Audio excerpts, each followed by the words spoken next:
Dear students, कल हमने एक पोएम पढ़ी थी द ट्रीज़।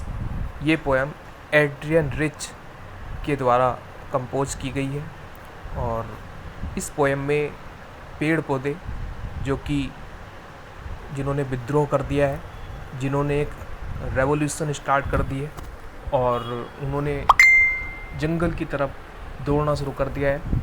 पेड़ पौधे कभी दौड़ तो नहीं सकते, लेकिन इसमें एक इमेजिनेशन की गई है, एक कल्पना की जा रही है कि पेड़ पौधे जो उनकी वास्तविक जगह है, जो उनके स्थान है, वे वहाँ से घरों से बाहर निकल कर के वे वहाँ जा रहे हैं। देखिए आजकल हो क्या गया है, आजकल लोगों ने जंगलों से पेड़ पौधों को नष्ट करना शुरू कर दिया है और अपने घर में पेड़ पौधों को लगाना शुरू कर दिया है। तो अगर हम बात करें तो पेड़ पौधे कहाँ होने चाहिए? जंगलों में होने चाहिए। तो जंगलों में उनका होना आवश्यक है, किंतु हमने उनको वहाँ से हटा करके अपने घर में उनको लगाना शुरू किया है, जो सही नहीं है। तो पेड़ पौधों ने एक विद्रोह शुरू कर दिया है, एक रेवोल्यूशन स्टार्ट कर दी है, जिसके हिसाब से वे चाहते हैं कि उनको जंगल में जाना है। और इसमें जो घर के अंदर पेड़ पौधे लगे हुए हैं, एक घर का वर्णन किया जा रहा है, इसमें डिस्क्रिप्शन दिया जा रहा है, जो कि एक मतलब घर के अंदर बंद है और वे रात का समय है और वे वहाँ से बाहर निकल करके भागना चाहते हैं और जंगलों में चले जाना चाहते हैं। इस पोएम में एक कल्पना की जा रही है और एक तुलना की जा रही है, बेसिकली कंपेयर की जा रही है। पेड़ों की तुलना इस समय एक मतलब औरतों से की जा रही है, फीमेल से की जा रही है। जैसे कि फीमेल्स को 4 दीवारों के अंदर बंद कर दिया जाता है और वे औरतें चाहती हैं कि वे भी घर से बाहर निकले और वे भी वो काम करें जो पुरुष करते हैं, जो कि मैन करते हैं। तो अब वे भी ऐसा चाहती हैं, लेकिन अनफॉर्चुनेटली उनको बंद कर दिया है और उनको कहा जाता है कि उनका जो काम है सिर्फ घर के अंदर है, उनको बाहर जाना अवैध है, इलीगल है। तो ये सब मतलब उनको कहा जाता है, तो जिसकी वजह से उन्होंने एक तरह से विद्रोह कर दिया है, एक रेवोल्यूशन स्टार्ट कर दी है और उन्होंने दिखा दिया है कि वे भी, उनके अंदर भी बहुत ताकत है और वे घर के बाहर अंदर दोनों जगह रह कर के बहुत अच्छे से काम कर सकती हैं। तो ये सब इसमें दिखाया जा रहा है कि कैसे औरतों ने घर की 4 दीवारों को तोड़ करके बाहर निकलना शुरू कर दिया है और उन्होंने न केवल मतलब मनुष्य के साथ, आदमी के साथ साथ अपना एक महत्वपूर्ण योगदान देना शुरू कर दिया है और पूरी दुनिया को दिखा दिया है कि जो उनका एक रोल है, उनका जो एक एक मतलब एक जिम्मेदारी है, वो किसी आदमी से कम नहीं है। वे भी आदमी की बराबरी हैं, उनको दोयम दर्जे का ना समझा जाए। ये सब इसमें दिखाने की कोशिश की जा रही है। तो ये कल 3 स्टैंजा हमने पढ़ लिए थे और शुरू के 2 स्टैंजा में हमने पढ़ा था कि जो पेड़ पौधे थे, पेड़ पौधे का हर हिस्सा बाहर निकलने के लिए फड़फड़ा रहा है और वो बाहर निकलना चाहता है। न केवल जड़ें, बल्कि जो पेड़ पौधों की जो शाखाएँ हैं, उनकी जो पत्तियाँ हैं और यहाँ तक कि जो कोमल पत्तियाँ हैं, वो सॉफ्ट, आपने देखा होगा पेड़ के बहुत कई सारे जो पार्ट होते हैं, उसमें कुछ पार्ट ऐसा होता है जो बड़ा हार्ड होता है और कुछ पार्ट्स ऐसे होते हैं जो बड़े ही सॉफ्ट होते हैं। कुछ उसमें कोपलें होती हैं पेड़ों में, तो कोपलें भी बाहर निकलने की कोशिश कर रही हैं। तो कहने का मतलब ये है कि अगर हमें किसी चेंज को लाना होता है समाज के अंदर, या फिर अगर हमें किसी एक बहुत बड़े बदलाव को लाना होता है, तो हर किसी को उसमें अपना योगदान देना पड़ता है। और जैसे कि पेड़ दे रहे हैं, पेड़ का ऐसा नहीं कि सिर्फ जड़ें ही बाहर निकलने की कोशिश करनी है, बल्कि उसके छोटे छोटे जो पार्ट्स हैं, छोटे छोटे जो उसके हिस्से हैं, वे भी संघर्ष कर रहे हैं और वे भी बाहर निकलने की कोशिश कर रहे हैं।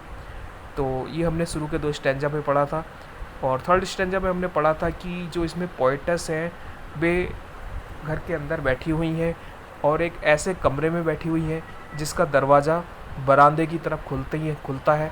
बरामदा, घर के जो आंगन होता है उसको बरामदा बोलते हैं। तो और वे एक लेटर लिख रही हैं, लेकिन अपने लेटर में उन्होंने ऐसा मेंशन नहीं किया है, ऐसा डिस्क्रिप्शन नहीं दिया है कि कोई पेड़ घर से बाहर जा रहा है। और इस समय उन्होंने रात के बारे में बताया है कि रात इस समय बड़ी फ्रेश है और चंद्रमा पूरी तरह से चमक रहा है। और जो चंद्रमा चमक रहा है वो कहाँ चमक रहा है? वो बिल्कुल जो पेड़ की जो पत्तियाँ हैं उसकी तरफ दिख रहा है। उस ऐसा लग रहा है जैसे कि चंद्रमा पूरी तरह से पेड़ के ऊपर चमक रहा है।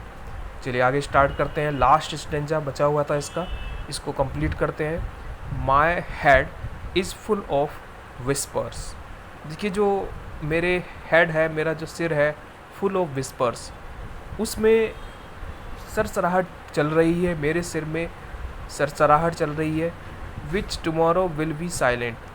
तो जब मैंने अभी तक तो मैं इन चीज़ों से पूरी तरह से मतलब मुझे पता ही नहीं था कि पेड़ों में क्या चल रहा है, पेड़ क्या कर रहे हैं, लेकिन अब जैसे मैंने उनको धीरे धीरे देखना शुरू किया तो मुझे समझ में आ गया है। जिससे क्या हुआ, my head is full of whispers. मेरे माइंड में कई तरह के थॉट्स आ रहे हैं, कई तरह के विचार आ रहे हैं और उसमें हलचलें हैं। विच टुमारो विल बी साइलेंट। रात का समय है, लेकिन हो सकता है कि कल सुबह ये बिल्कुल शांत हो जाए, साइलेंट हो जाए। Listen, the glass is breaking. अभी अभी मैंने सुना है कि जो घर का जो ग्लास है, घर का जो शीशा है, घर में एक बहुत बड़ा शीशा लगा हुआ था, एक मजबूत शीशा लगा हुआ था, वो टूट रहा है। धीरे धीरे करके उसमें जो दरारें होती हैं वे आ रही हैं और उसमें शीशे के चटकने की भी आवाज़ आ रही है। The trees are stumbling forward. और पेड़ को देख करके ऐसा लग रहा है जैसे कि आगे की तरफ दौड़ने के लिए लालायित है। वे घर को तोड़कर बाहर निकलने के लिए लालायित है इनटू द नाइट। और रात में ही वे सुबह का भी इंतज़ार नहीं कर रहे हैं, वे रात में ही घर से बाहर निकल करके जाना चले जाते हैं। विंड रस टू मीट दैम। और जो विंड्स हैं, जो हवाएं हैं, ऐसा लगता है जैसे कि वे पेड़ों से मिली हुई हैं और पेड़ों से मिल कर के हवाएं उनका साथ दे रही हैं। ऐसा लगता है जैसे कि हवा भी चाहती है कि पेड़ों को अब घर से बाहर निकलना चाहिए। The moon is broken like a mirror.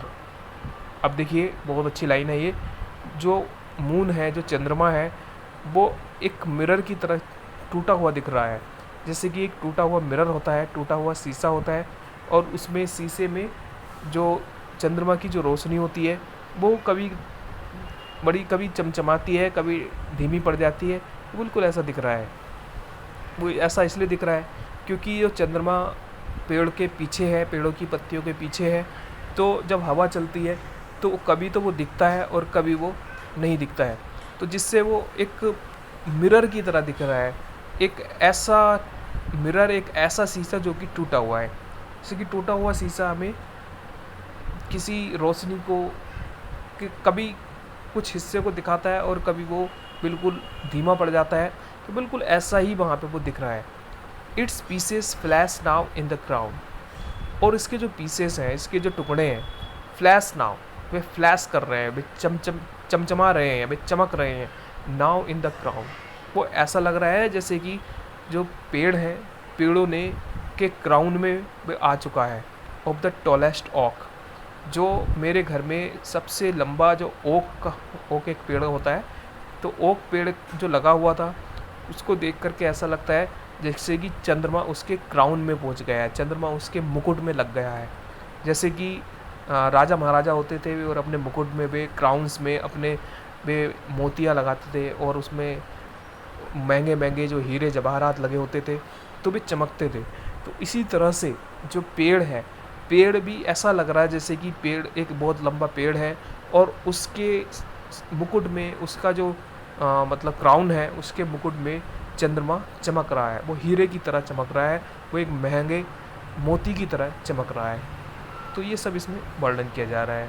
तो इसमें देखिए आपको मैं शॉर्ट में इसमें बताना चाहता हूँ, इसमें जो मेन मकसद है पोएट का वो यही है कि किसी को हम घर के अंदर बांध करके नहीं रख सकते हैं और बांध करके रखना भी नहीं चाहिए। जो जिसकी जगह है उसको हमें वहीं पर रखना चाहिए और किसी भी बंदिश में हमें उसको नहीं रखना चाहिए। मतलब पेड़ पौधों को की जो वास्तविक जगह है वो जंगल है। अगर हम उसको हटा देंगे वहाँ से और खाली अपने घर में लगा लेंगे तो उससे क्या होगा कि जो जो मतलब जंगली जानवरों के घर हैं और जो पक्षियों के घर हैं वे हमेशा के लिए एंड हो जाएंगे, समाप्त हो जाएंगे। तो जिससे बहुत बड़ा जो पर्यावरण को नुकसान होगा वो बहुत बड़ा नुकसान होगा।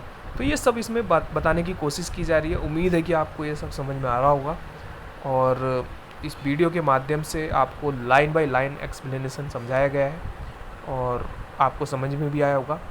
आप वीडियो को बार बार देख करके, पॉज करके, स्टार्ट करके इसको समझ सकते हैं और इसको समझने के बाद आपके माइंड में कुछ भी क्वेश्चंस आते हैं इस पोएम से रिलेटेड, क्योंकि पोएम थोड़ी सी अलग है, हटके है, और मैंने पूरी कोशिश की है कि ये आपको पूरे अच्छी तरह से समझ में आए।